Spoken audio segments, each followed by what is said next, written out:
విజయవాడలో ఏపీజేఏసీ అమరావతి 4వ రాష్ట్ర మహాసభలు ఘనంగా జరిగాయి. మహాసభల సందర్భంగా ఏపీజేఏసీ అమరావతి రాష్ట్ర అధ్యక్షుడు బొప్పరాజు వెంకటేశ్వర్ల ఆధ్వర్యంలో లెనిన్ సెంటర్ నుంచి తుమ్మలపల్లి కళాక్షేత్రం వరకు భారీ ర్యాలీ నిర్వహించారు.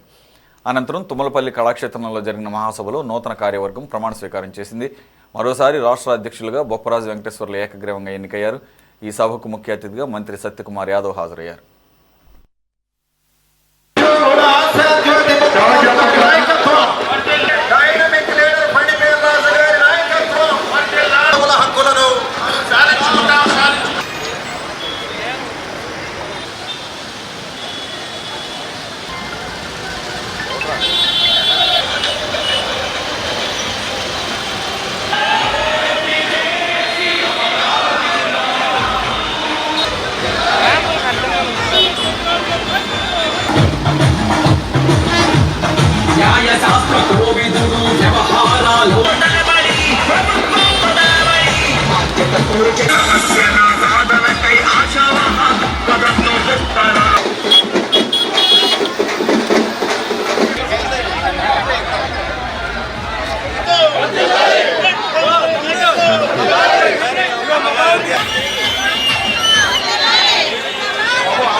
ర్యాలీకి వచ్చారు.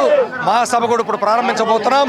ఉద్యోగులు, ఉపాధ్యాయులు, కార్మికులు, విశ్రాంత ఉద్యోగుల సమస్యల పరిష్కార ధ్యేయంగా ఈ యొక్క మహాసభ నడుస్తుంది. ప్రధానంగా 12వ PRC